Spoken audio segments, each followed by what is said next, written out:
الله ربي والإسلام ديني ومحمدا رسول الله ويقيني. Apakah bersentuhan dengan suami batal setelah wudhu? Mazhab Syafi'i batal. Oh, suami istri kan mahram. Mahramnya mahram karena nikah, bukan mahram karena syahwat. Kenapa dengan ibu dengan adik nggak batal? Kamu bersahwat dengan ibu kamu. Saya nggak bersahwat nengok istri saya, Pak Ustadz. Nengok istri orang baru saya bersahwat.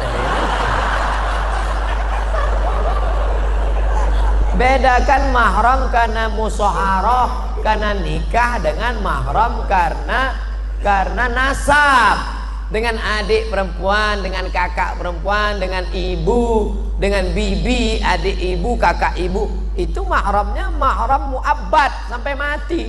Dengan istri ini kan karena nikah. Oleh sebab itu mazhab Syafi'i batal. Kenapa kawan saya yang dari Muhammadiyah mau berangkat kerja, dia salaman sama istrinya? Dalam hal ini Muhammadiyah pakai majelis tarjih. Majelis tarjih Muhammadiyah mentarjihkan mazhab Maliki. Kalau bersahwat batal, nggak bersahwat nggak batal. Dan cara wudhunya Muhammadiyah pakai cara Maliki, yang airnya bukan seperti cara Syafi'i. Cara Syafi'i yang dipakai NU, Perti, Al-Wasliyah, ambil air. Habis itu ambil air lagi untuk telinga. Nah, itu kalau Maliki enggak, itu yang dipakai Muhammadiyah. Semua rambutnya basah satu kali nyambung ke telinga. Basah.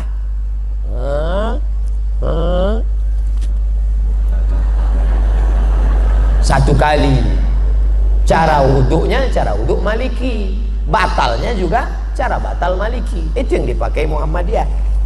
Saya tetap pakai mazhab Syafi'i, tapi saya nggak menyalahkan kawan saya yang pakai mazhab Maliki. Apakah hukum menahan angin saat sholat? Hukum nahan kentutnya itu makruh, sholatnya sah. Hukum nahannya itu makruh, sholatnya tetap sah. Tapi kalau antum sopnya di belakang, ya lepaskan aja. Daripada antum tahan sampai 4 rakaat loh.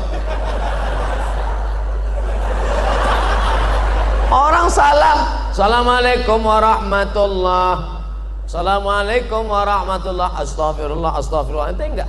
Alhamdulillah. Ustadz, sebenarnya bagaimana konsep kepemimpinan yang benar dalam Islam? Islam nggak membahas masalah kepemimpinan. Siapa bilang? Dalam Islam ada namanya fikih sholat, zakat, puasa, fikih ibadah. Ada namanya masalah gadai, menggadai, pinjam, meminjam, jual beli, fikih muamalah. Ada masalah tolak, rujuk, khulu, fikih munakahah. Ada masalah ngangkat pemimpin, jatuhkan pemimpin, namanya fikih siyasah. Kalau Syekh Qardawi menyebutnya min fiqhid daulah. Kalau Ibnu Taimiyah menyebutnya as-siyasah asy-syar'iyyah. Kalau yang paling tua ditulis oleh Imam Al-Mawardi, meninggal tahun 450 Hijrah. Judul kitabnya Al-Ahkam As-Sultaniyah. Sudah diterjemahkan ke bahasa Indonesia. Judul aslinya Al-Ahkam As-Sultaniyah, hukum-hukum mengangkat pemimpin. Syaratnya 2. Innallaha ya'murukum an tu'addul amanat, amanah. Wa idza hakamtum bainan nasi an tahkumu bil adl. Amanah, adil. Kalau dia amanah, dia adil, baru masuk ayat berikutnya. Atiullah wa atiur rasul wa ulil amri minkum. Kenapa atiu cuma 2? Atiullah, atiu rasul, atiu ketiga nggak ada. Apa maknanya? Kamu taat pemimpin selama pemimpin itu taat kepada Allah dan Rasul. Begitu kaitannya. Pak Ustadz mau bertanya tentang reunian. Sekarang ini kan lagi banyaknya acara reuni. Gimana hukumnya bila reuni tidak bawa istri? CLBK, cinta lama bersemi kembali. Setelah 20 tahun gak ketemu, begitu ketemuan, dulu aku pernah naksir sama kamu loh. Masa sih? Dulu kita kan nggak berani ya. Iya, nomor berapa suami nggak ikut, istri jalan sendiri. Kalau mau reuni juga, suami ikut, istri ikut, ngomongnya harus bareng sama. Jangan sampai, ingat, setan tidak pernah mengajak ayo berzina, enggak. La tattabi'u khutuwatis syaitan. Jangan ikut langkah-langkah setan. Dari mana langkah setan? Nazratun, pandangan. Setelah nazratun, fabtisamun, senyum. Setelah senyum, fasalamun, hai. Setelah salam, fakalamun. Sudah berapa anaknya? Suaminya kok enggak ikut. Setelah salam, fakalam. Setelah itu famau'idun, janjian. Ini enggak enaknya orang ramai. Besok kira-kira bisa makan siang enggak? No free lunch, tak ada makan siang yang gratis. Bisa lihat foto suami kamu? Enggak ada di FB, Mas. Lihat, masih gantengan aku ya. Terjadilah apa yang terjadi. Famau'idun faliqa'un, perjanjian dan pertemuan. Ingat, dulu ada kenakalan remaja, sekarang kenakalan orang tua. Buat grup di WA, tukar menukar cerita, lebih asik ngobrol dengan suami orang. Akhirnya tepok jidat, nggak ada angin, nggak ada hujan. Aduh, astagfirullah. Kenapa, Mas? Ingat mantan. Assalamualaikum Pak Ustadz, mohon doanya Pak Ustadz, tanggal 10 Desember nanti saya ingin menikah. Alhamdulillah. Barakallahu lakum wa baraka alaikum wa jama'i bainakum bi khair. Maka mohon saran Ustadz, bagaimana menjadi pemimpin keluarga yang baik menurut syariat Islam. 1. Kau pahami bahwa istrimu itu dipertemukan Allah dengan engkau. Kau katakan nanti kepada dia, Adinda, aku tak pernah mencarimu, kau pun tak pernah mencari aku. Allah sudah mempertemukan kita. Apa jawab istrinya? So sweet, Mas. Yang kedua, kalian adalah makhluk yang berbeda. Yang satu dari planet Mars, yang satu dari planet Venus. Sama-sama mau makan telur ayam, tetap beda. Yang satu mau mata sapi, yang satu mau telur dadar. Maka kalian diikat oleh dua. Apa yang mengikat? Wa ja'ala bainakum mawaddatan wa rahmah. Kalau ada salat malam ini yang datang pasangan-pasangan umur 70, 60, apa yang membuat mereka masih bergandengan tangan? Rahmah. Mawaddahnya sudah tidak ada. Apa itu mawaddah? Physically, rambutnya, matanya, kulitnya, fisik. Tapi rahmah menutupi kekurangan. Kenapa kau nikahi dia? Karena dia kaya. Kenapa kau nikahi dia? Karena dia bangsawan, bangsa yang hidup di awan. Kenapa kau nikahi dia? Karena dia cantik. Tapi setelah menikah yang kau lihat hanya kekurangannya. Kurang tinggi, kurang putih, kurang kaya, kurang mancung, kurang. Hunna libasul lakum wa antum libasul lahun. Mereka jadi pakaian bagimu dan kau jadi pakaian mereka. Tutupi aib, cacat, kekurangan. Kenapa Ustadz Somad malam ini pede ceramah? Karena ada pakaian. Pakaiannya luar biasa, ittihad Islamic Center. Pakai sorban, pakai peci, maka pakaian. Jadilah kau pakaian. 4. Litaskunu ilaiha. Dia menenangkan hatimu, engkau menenangkan hatinya. Ingat bagaimana seorang sahabat ketika anaknya mati, meninggal dunia, dia datang pulang ke rumah, Ummu Salamah memasakkan. Setelah itu dia berikan kepada suaminya. Setelah Abu Salamah kenyang makan, barulah Ummu Salamah cerita, Mas, ada yang mau ku sampaikan. Apa ceritanya Adinda? Anak kita mati. Biarkan dia makan, dia tenang. Ini belum apa-apa. Mas, kenapa mati lampu? Gimana dia mau tenang?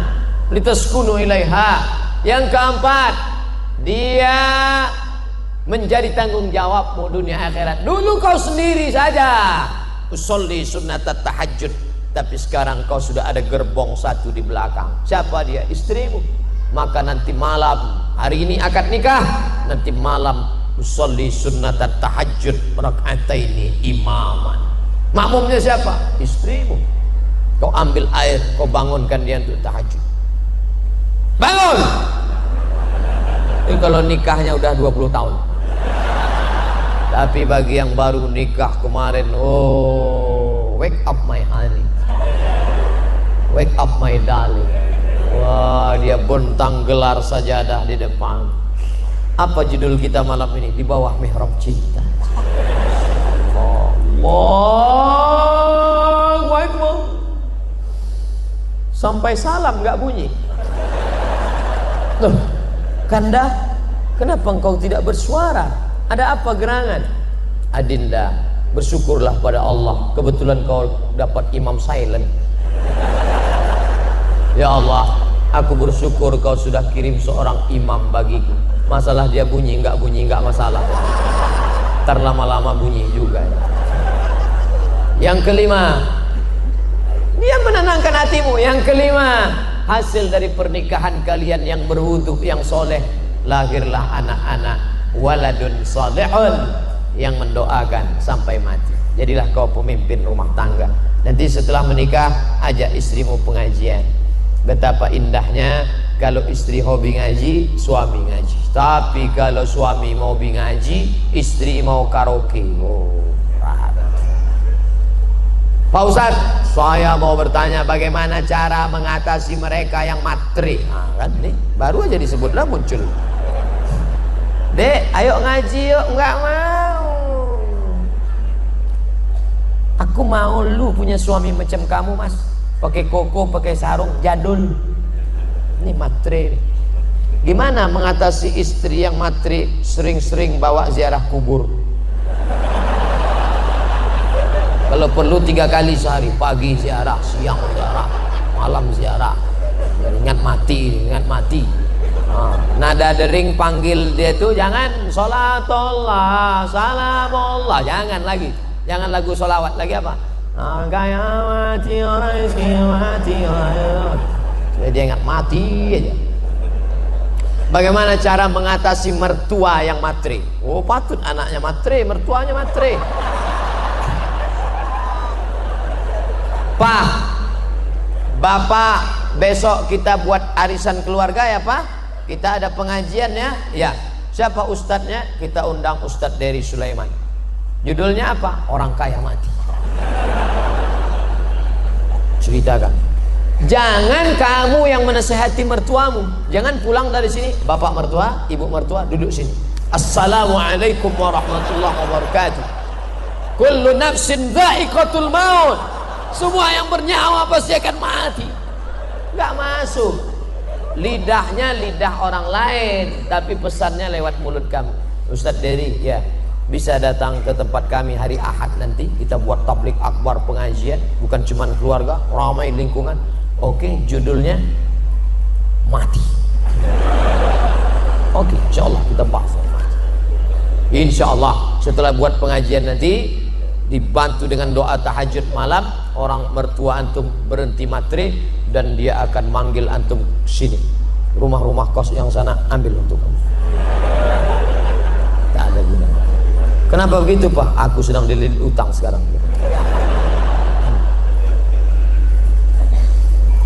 Assalamualaikum Pak Ustadz. Waalaikumsalam warahmatullahi wabarakatuh. Apakah saya boleh pergi bersama teman perempuan keluarga tanpa keluar negeri? Apa boleh saya pergi bersama teman perempuan keluar negeri tanpa mahram? Tidak. La yakhluwanna rajulun ma'amra'atin illa ma'azi mahramin. Tidak boleh pergi kecuali dengan mahram, tapi atas izin suami. Ya, suamimu izin, dia tertekan. Mas, aku mau keluar negeri. Ini acara kantor, izin ya. Nah, iya. Suaminya ikatan laki takut bini. Bolehkah perempuan bekerja? Kata Syekh Atiyah Saqar dalam Fatwa Al-Azhar, boleh. Syaratnya, yang pertama izin suami. Yang kedua, tidak bercampur aduk laki-laki perempuan, tak ada khalwat. Yang keempat, tak meninggalkan kewajiban. Nih, berapa banyak perempuan sekarang lebih lama dengan laki orang daripada laki dia sendiri. Jam 7 berangkat dari rumah, 8, 9, 10, 11, 12 dengan laki orang. Makan siang dengan laki orang juga. Habis itu sekantor lagi, jam 1, jam 2, jam 3, jam 4 dengan laki orang. Pulang, sampai rumah masih dengan laki orang juga main WhatsApp. Dengan suaminya hanya store wajah. Udah. Ketika mau berangkat ke kantor, wajahnya cantik. Mau ketemu laki orang. Di rumahnya macam genderuwo. Tapi kalau perjalanan itu murni kerja, aman, ramai-ramai, jauh daripada fitnah, oke. Ustadz, bagaimana menyikapi pemimpin yang teramat zalim? Doa. Tidak ada kekuatan melebihi doa. Doa silahul mu'min. Saya selalu dalam majlis saya sampaikan doa. Nanti di akhir majlis kita doa. La tusallit alaina man la yakhafuka wa la yarhamuna. Jangan kau belikan kuasa kepada orang yang tak takut kepadamu dan tak sayang kepada kami. Fidel Castro tidak mengenal Tuhan. Dia tak takut sama Tuhan, tapi dia masih sayang sama masyarakat Kolombia. Che Guevara, dia tak takut sama Tuhan, dia komunis, tapi dia masih sayang. Ini ada orang sama Tuhan tak takut, sama rakyat tak sayang. Komplitlah penderitaan. Maka orang-orang seperti ini didoakan kepada Allah, la tusallit alaina man la yakhafuka wa la yarhamuna. Bagaimana menyikapi ulama-ulama yang sekuler? Ulama-ulama yang sekuler akan dilawan oleh ulama-ulama yang fid dunya hasanah wa fil akhirati hasanah. Di Indonesia, di dunia masih banyak ulama-ulama yang tidak hanya membagi. Islam hanya 3: lahir akikah, nikah walimah, mati takziah. Ekonomi tak diurus, politik tak diurus. Islam hanya sekedar pelipur lara. Islam tidak mengurus masalah dunia. Islam ini sekuler, dari sekulum. Agama hanya untuk seremonial saja. Hari raya, ketupat, maaf lahir batin, akikah, selesai. Masya Allah, sekarang lahir ulama-ulama di dunia ini tetap ada. Dunia ini kan panggung sandiwara yang isinya tak lebih daripada 5. Ada penguasa yang zalim, Fir'aun. Ada orang kaya yang zalim, Qarun. Ada orang cerdas tapi ilmunya untuk Fir'aun, Haman. Allah sandingkan 2 ini. Inna Fir'auna wa Haman. Ada ulama jahat, Bal'am. Ada orang soleh tapi tertindas, Musa alaihissalam. Hari berganti, musim berubah, pentas bubar, tapi isi dunia itu juga. Bagaimana cara membangkitkan ekonomi umat? Kami deklarasi di BKB hari Sabtu malam Ahad kemarin di Palembang, tablik akbar, hijrah, bangkitkan ekonomi umat. Pertama, orang-orang kaya, dokter-dokter spesialis yang punya banyak uang waktu itu kumpul buat minimarket, buat retail, buat toko, bantu umat Islam punya. Nah, jadi, jangan ceramah aja, belajar tempat orang Islam, belajar tempat orang Islam. Di mana tempatnya Pak Ustaz? Aku nggak tahu tempatnya di mana. Harus ada tempatnya. Nih masjid, di samping masjid ada tanah kosong, buat tempat belanja grosir, belanja beras, belanja gula, belanja mie instan, belanja barang umat Islam. Belanja di tempat orang Islam. Karena orang Islam akan bayar zakat, dia akan sodakoh, akan infak. Ini mesti ada terus gerakan-gerakan. Padahal di legenda jamaah sudah memiliki koperasi syariah, mendirikan minimarket kitamat, tapi animo belanja umat masih rendah, belanja ke lain hati. Padahal belanja kitamat, kenapa tidak belanja? Lembaganya sudah ada. Kalau tidak ada yang tak sesuai, duduk bersama. Jangan sholatnya islami, puasanya islami, umrohnya islami, ekonominya kafiri. Tak betul. Gerakan belanja. Ini kalau belanja di tempat orang non muslim, wow, jor-joran, kasih terus duit Islam. Tapi kalau belanja sama orang Islam, nawarnya minta ampun. Ikannya berapa, Bu? 10.000. 5.000 aja ya.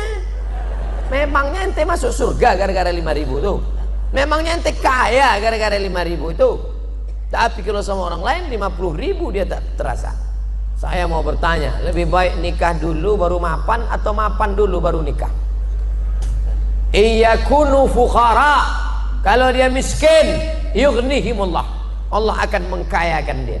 In ja'akum, kalau datang laki-laki ke rumah kamu, hai para bapak-bapak yang punya anak gadis, kalau datang laki-laki kepada kamu ingin meminang anakmu, adikmu, tardawna dinahu, akhlaknya baik, agamanya baik, wa khuluquhu fazawwijuhu, nikahkan dia. Ingat, kalau mahar tinggi, zina murah. Mahar dibuat melambung, maka zina akan murah. Anak-anak muda, siapkan karton, turunkan harga mahar, turunkan harga mahar. Betapa banyak orang-orang yang dulu menikah susah, Allah bukakan pintu rezeki. Saya diundang pengajian konglomerat, orang kaya berat. Ustaz, kata istrinya, waktu kami baru pertama nikah dulu, setiap bertamu ke rumah orang tutup pintu. Kenapa? Karena dia tahu kami mau pinjam beras. Sekarang lihatlah, hebat, megah, mewah. Oleh sebab itu maka orang tua bantu ini anak-anak muda, jangan sampai mereka berzina. Saya mau anak saya punya kepribadian dulu Pak Ustaz, mobil pribadi, rumah pribadi, ruko pribadi. Bagaimana cara kita bisa mendapatkan ilmu dengan ikhlas? Ngaji ke guru yang sesuai dengan ilmu dan amal. Ada kiai-kiai kita datang ke Ustaz. Di sini di Bogor ada majelis tafakuh fiddin, Syekh Nuruddin Marbu Al-Banjari Al-Makki. Semua sanad-sanad kitab mazhab Syafi'iyah ada kepalanya. Murid langsung dari Syekh Muhammad Yasin bin Isa Al-Fadani. Saya pergi ketemu Syekh Ali Jum'ah. Syekh ajiz nih, kasih saya ijazah Syekh. Ajaztuka jami'a marwiyati wa kutubi wa mu'allafati. Aku ijazahkan kepada engkau semua kitabku, semua zikir-zikir, semua kitab-kitabku, semua hadis-hadisku, kuriwayatkan untukmu semuanya. Dikasihnya kitab ijazah. Saya tengok dari mana Syekh Ali Jum'ah ngambil ijazah. Ali Jum'ah dari Syekh Muhammad Yasin bin Isa Al-Fadani, salah satu gurunya, banyak guru-gurunya yang lain. Syekh Muhammad Yasin bin Isa Al-Fadani, salah satu muridnya adalah Syekh Nuruddin Marbu Al-Makki. Nanti akan diundang tabligh akbar kemari. Panggil, belajar, ambil. Bukan saya menafikan kiai-kiai yang lain, mungkin saya tak kenal, mungkin saya tak tahu. Belajar dari kiai-kiai kita yang mukhlisin, yang baik, amalkan. Gak paham nanya, fas'alu ala dzikri in kuntum la ta'lamun. Banyak di daerah Parung, banyak kiai-kiai, habib-habib. Bagaimana cara mensucikan hati dari sifat-sifat yang mengotori hati kita Pak Ustaz? Lihat dulu, kotornya apa? Penyakitnya apa? Gak bisa main pukul rata semua nih, enggak. Hasad misalnya, jadi contoh hasad dengki, ngelihat orang mobil baru, kumat jantung koroner. Gimana caranya? Pertama, ucapkan selamat, salam sama dia, ucapkan selamat ya. Oh itu berat tuh. Kita umurnya sama, kerjanya sama, main bareng, tapi dia nikah duluan. Nah, itu mengucapkan selamat tuh berat. Selamat ya. Maka ucapkan selamat. Barakallahu lakuma wa baraka alaikuma wa jama'a bainakuma fi khair. Nah, yang kedua, doakan dia. Ini jangan lupa doakan dia. Selesai sholat, ya Allah, ini temanku baru aja menikah. Aku nggak terlalu sakit kalau dia menikah ya Allah. Yang ku sakitkan, aku suka sama istri dia itu. Tapi dia Valentino Rossi, dia salib aku duluan. Ganti yang lebih kaya, lebih cantik daripada itu ya Allah. Jangan kuat-kuat, nanti dengar teman sebelah, oh ente ada hati ya kan. Pertama, doakan dia langsung. Yang kedua, doakan dia daripada jauh, dari rumah, dari mana jauh. Yang ketiga, minta kepada Allah. Selesai wudhu zahir sudah, batinnya Allahumma ja'alni minat tawabin waj'alni minal mutatahhirin, sucikan hati. Waj'alni min ibadikas shalihin. Bagaimana menyikapi seorang kakak yang nanti jadi teroris, mau ngebom? Dan saya sering kali dikatakan yang pakai baju syar'i itu suka ngebom. Menyikapi seorang kakak yang nanti melarang adiknya untuk datang ke majelis taklim dengan alasan nanti jadi teroris. Jangan ikut pengajian Ustadz Somad, itu Ustadz teroris. Jangan ikuti kajian Ustadz Dery Sulaiman, itu teroris. Jangan ikuti kajian Ustadz Kiai Haji Dr. Khalil Nafis, itu teroris. Kamu setan. Mana yang lebih bahaya mas, setan apa teroris? Ini orang dia salah persepsi. Dari mana dia salah persepsi? Salah informasi. Kenapa dia salah informasi? Dia nggak mau tabayun. Yang teroris itu mana? Mana teroris itu? Mana teroris? Oleh sebab itu kamu hadiri pengajian. Kalau dia nggak mau ke masjid, kamu share. Dia punya nomor WhatsApp kan? Kasih video ceramah Ustadz Abdul Somad. Ini yang kamu bilang teroris, kirim sama dia sebanyak. Antum kirim 5-10 video. Nanti satu kan dia dengar, ya ini teroris nih. Ini wajahnya kan wajah teroris. Menurut kamu ciri teroris itu apa mas? Teroris itu berjenggot, berbulu. Sekarang ada teroris yang nggak ada bulunya sama sekali. Asun Wiratu. Teroris, the real teroris. Asun Wiratu. Yang ngomong siapa? Majalah Times Amerika. Jadi ternyata teroris ini harus didudukkan masalah. Saya pernah dengar di salah satu kajian dikatakan saat itu bahwa rahmat Allah ada 100, yang 99 diantaranya disimpan Allah, satu rahmat diturunkan Allah. Apakah itu benar? Inna lillahi tis'atan, inna lillahi mi'ata rahmah. Allah punya 100 rahmat, lalu diturunkannya satu. Yang satu rahmat itulah rebut-rebutan antara kita dengan gajah. Seandainya tidak ada rahmat pada gajah, kakinya yang besar sudah menginjak anaknya. Sudah lama gajah punah dari atas muka bumi. Seandainya rahmat tidak ada pada harimau, harimau bertaring yang lapar melihat anaknya merah, sudah dia terkam anaknya. Sudah lama harimau punah. Tapi harimau punah bukan karena induknya, tapi karena orang yang tidak ada rahmat di hatinya. Dia kuliti itu harimau. Tidak ada sampai hari ini babi memakan anaknya, walaupun babi itu brutal, haram, tak ada. Kenapa? Ada rahmat di hati babi. Tapi ketika manusia tak ada rahmat dalam hatinya, anak kandungnya dia buang dalam kresek, dia masukkan ke botol, dia campakkan ke sungai, dia campakkan. Tak ada rahmat dalam hatinya. Makanya hadis musalsalat bil awwaliyah. Semalam saya satu majelis dengan Habib Umar, saya salaman, Ustadz ajizni musalsalat bil awwaliyah. Setiap meriwayatkan hadis ke murid, pasti hadis ini yang diriwayatkan.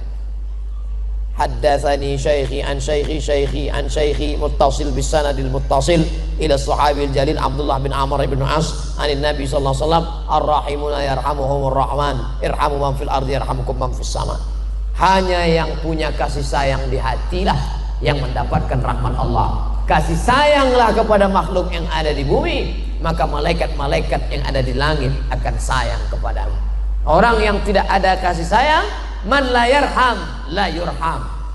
Kita melihat pemabuk, pezina, pemerkosa, bukan marah, kita kasih sayang, kasihan sama dia. Ente, saya kasihan tengok ente masuk neraka jahanam, aku mau selamatkan ente. Maka bawaannya bukan ponis, nahnu du'an la qudat. Kita ini dai, ngajak orang ke surga, bukan hakim yang pakai palu neraka. Kita ini dai, mengajak orang. Ud'u ila sabil rabbik, ajak orang ke jalan Allah bil hikmah, dengan kata-kata santun, wal mau'izatil hasanah, dengan suri tauladan yang baik. Ternyata tadi baru jilid 1. Andai dia perlu didebat, debat dia. Seperti Ustadz Ihsan Mokoginta, seperti Zakir Naik, debat dia billati ya ahsan, dengan cara yang santun. Bagaimana hukumnya menikahi keponakan dari jalur ayah? Saya laki-laki, adik saya laki-laki, adik saya perempuan, adik saya laki-laki punya anak perempuan, saya nikahi dia, nggak boleh, karena dia ponakan saya. Uriman alaikum ummahatukum, mak kamu, wa banatukum, anak kamu, wa akhawatukum, saudari kamu perempuan, wa ammatukum, adik atau kakak ayah kamu, wa akhawakhalatukum, adik atau kakak bibi dari ibu kamu, Wa banatul akhi. Ini enggak boleh.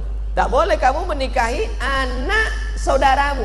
Wa banatul ukhti. Tak boleh kamu menikahi anak saudarimu. Itu ponakan kamu, enggak boleh kamu nikahi. Macam enggak ada aja perempuan lain. Banyak perempuan serak-serak di jalan. Pak Ustaz, bagaimana kalau saat tawaf batal wudhu karena bersentuhan dengan lawan jenis saat berdesakan? Andai antum berpegang ke mazhab Syafi'i sekalipun nggak batal. Kenapa? Darurat tawaf. Dalam mazhab Syafi'i pun nanti kalau ada ustadz yang ngajarkan harus pindah mazhab Maliki supaya nggak batal. Nggak perlu pindah mazhab. Walaupun pindah mazhab itu khawatirnya nanti main-main mazhab ini jatuhnya tatap rukhas.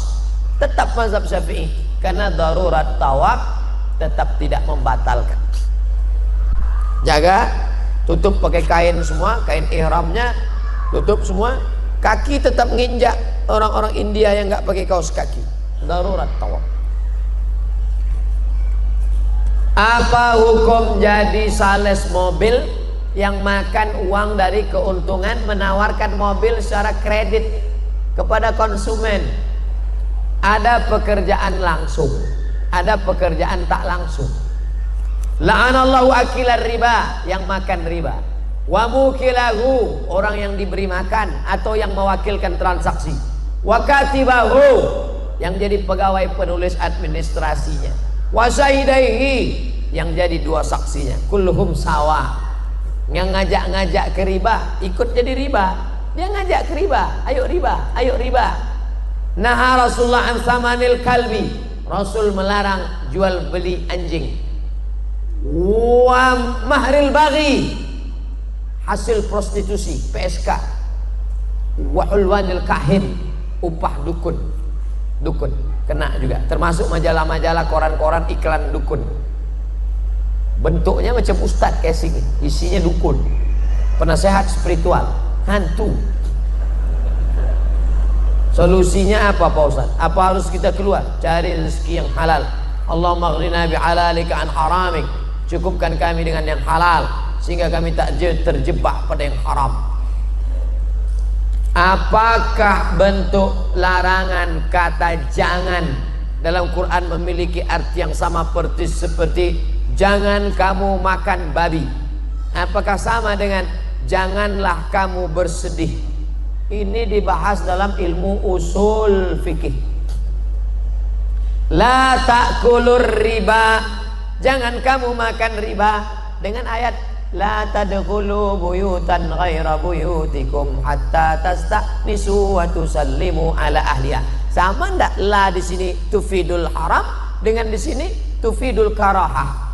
Maka di situ dibahas dengan ilmu namanya usul fikih. An-nahyu lit tahrim atau lil karahah, al-amru lil wujub atau lin nadab.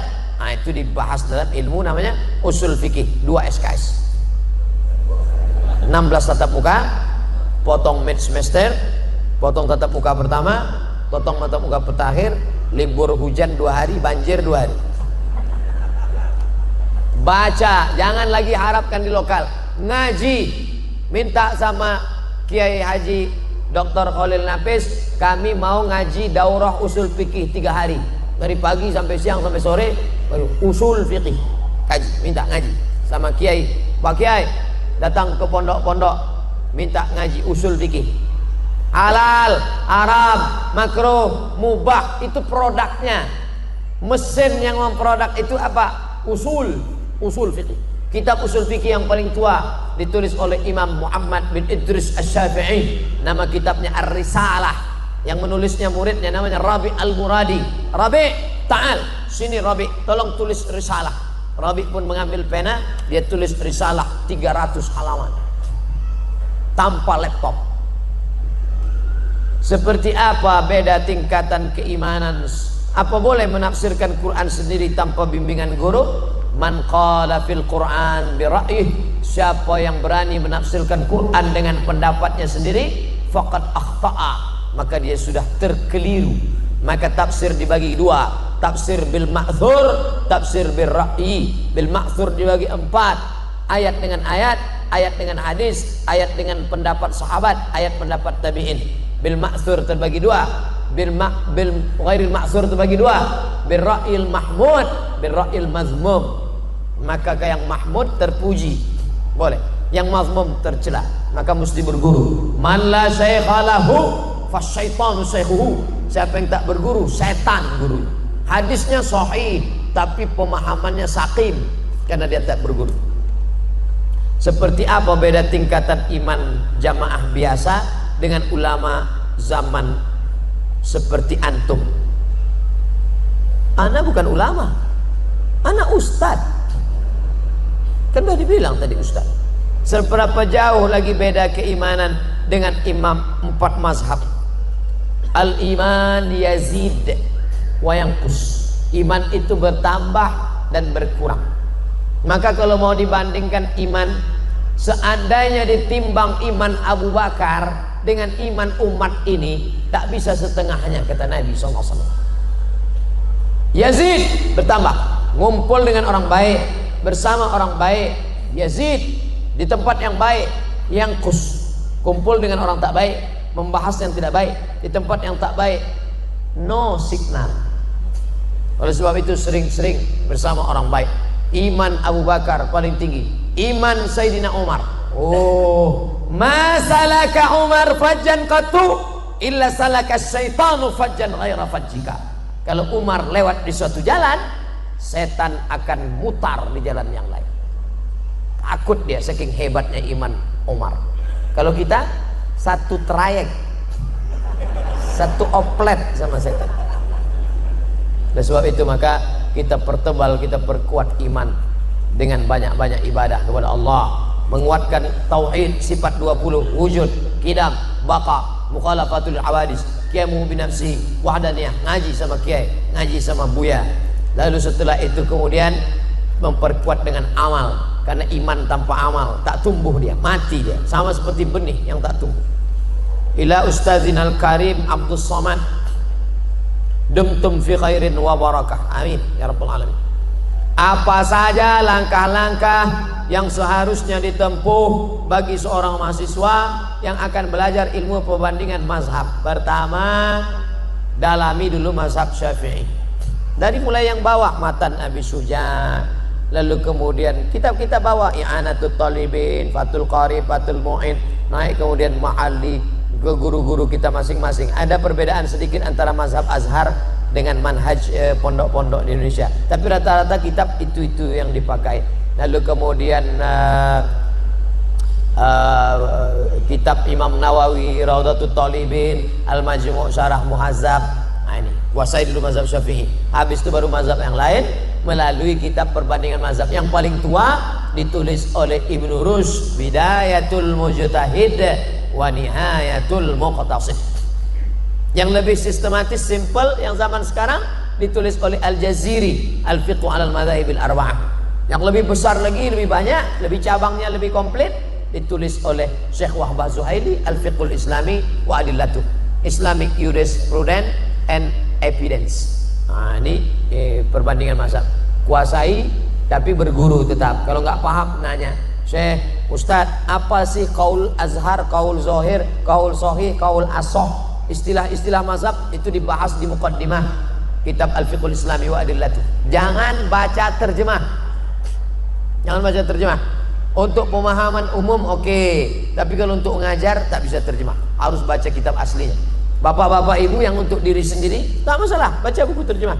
Tapi kalau untuk ngajar, karena banyak kata-kata yang mewakili satu kata bahasa Arab punya 10 wajah, yang bisa diucapkan si penerjemah satu, padahal kata-kata itu punya wajah yang lain. Apakah dengan menikah yang kita statusnya masih seorang mahasiswa itu akan memberikan semangat dalam belajar, atau malah sebaliknya? Saya nggak tahu, karena saya setelah tamat baru nikah. Tanyalah sama ustadz-ustadz yang ketika kuliah dia nikah dan sukses, punya pengalaman. Bagaimana menurut pandangan Pak Ustadz? Ini kan ilmu bukan teori. Nanti saya katakan kamu nikah aja, nanti makin nikah IP kamu bisa 4, tahu-tahu IP-nya 2,0. Ustadz dulu, oh saya setelah selesai. Saya selesai kuliah, selesai S1 di Mesir, selesai S2 di Maroko, pulang baru menikah. Tapi kalau antum, kemarin saya ke Mesir, banyak mahasiswa-mahasiswi, orang tuanya mapan, boleh nggak kami nikah Pak Ustaz? Oke. Terus belanjanya gimana? Gabungkan antara kiriman bapak kamu sama bapak dia. Bapak-bapak kan jadi banyak.